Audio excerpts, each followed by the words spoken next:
Welcome back to Vicoding University, helping training humans to train themselves.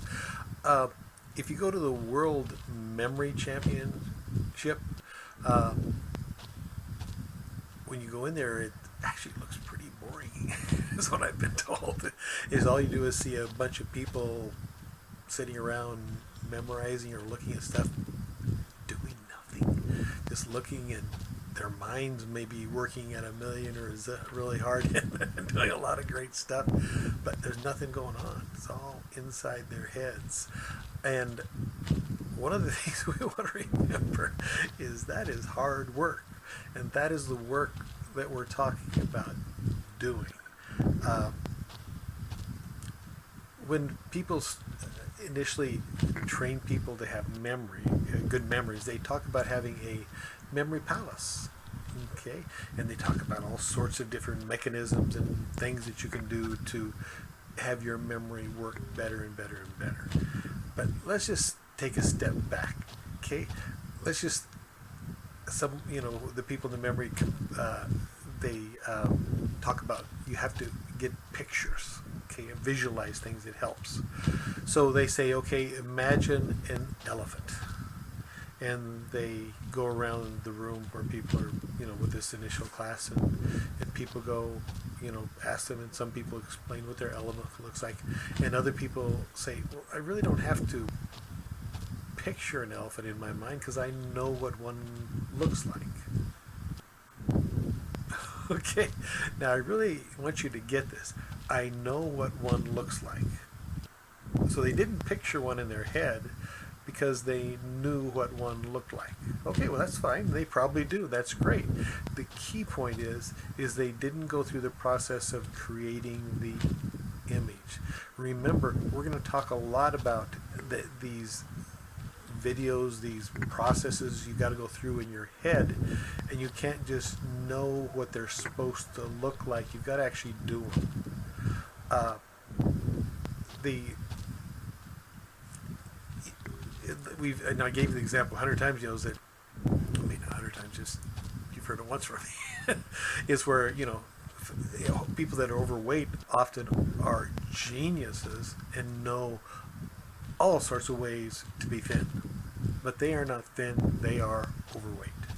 They know how to be thin, but they are trained to be overweight. In other words, what they do, okay, is what overweight people do.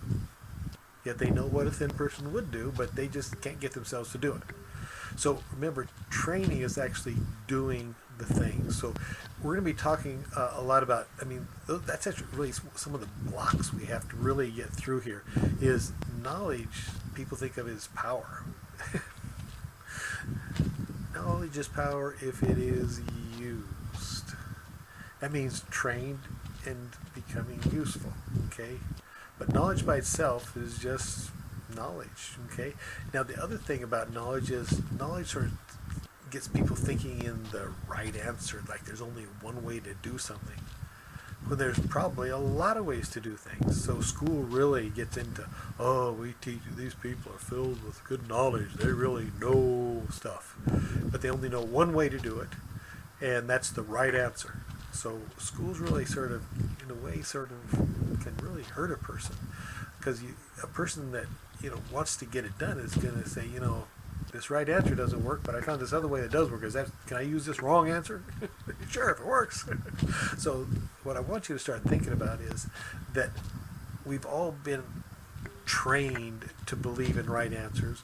We've all been trained to know, but not to be trained. So learning to train yourself is going to be a little different.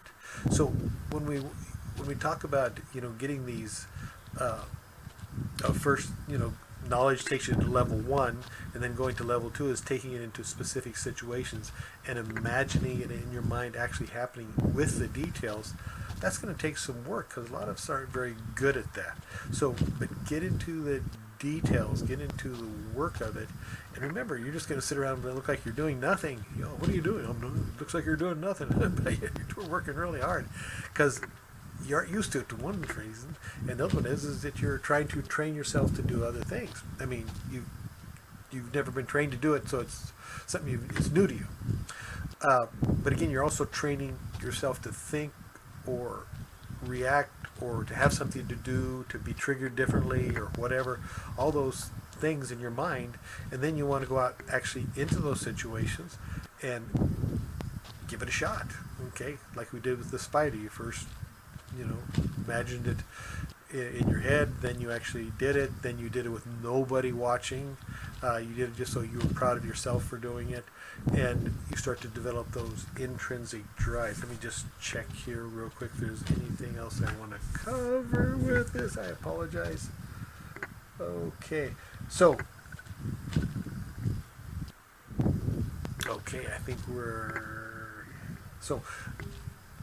knowledge is power if it is used. Remember, imagination is when we start imagining it actually happening. So imagination is very, very powerful too, but actually getting it into reality and actually doing it and then coming back and sort of working back, getting to level 3, modifying it a little bit is really important. Then mastering it up and training it, and then taking it into all sorts of distracting situations. All those different levels need to be handled before we get to level 5, where it's actually something you just automatically do. So we're working on levels 1 and 2 right now, just getting you to start getting your mind working in the right direction and getting into those details. But you got to actually do that when it looks like nothing's happening. Okay. Now, one of the other things is that our minds often wander. As we start thinking of things, then all of a sudden our mind starts wandering because we're not used to this. So one of the things that we talked about is that the written narrative or the guided narrative, where you write things down and then you either Vicode it so that as you do it guides you through the image and the feelings and what happens and things like that. So getting the guided narratives going is real important. Some people would, have referred to some of this, you might refer to as affirmations, but those are sort of general. We want to get into specific situations with the guided narratives. So in this situation, this happened. This situation, and this happened. Try to, as a lot of people talk about, is the pre-mortem. In other words, in business, they try to imagine all the bad things happening, and what are you going to do? So just like we talked with Michael Phelps, is that he basically imagined his goggles falling off and still winning the race. How did he do it? Well, he went through the process and mentally imagined it happening, and then went and tried it in the pool and see if it worked or not. So there's the key. So we want to remember we actually have to do the work to get the training to happen. So we're just at level 1 and 2, but those are critical levels, okay?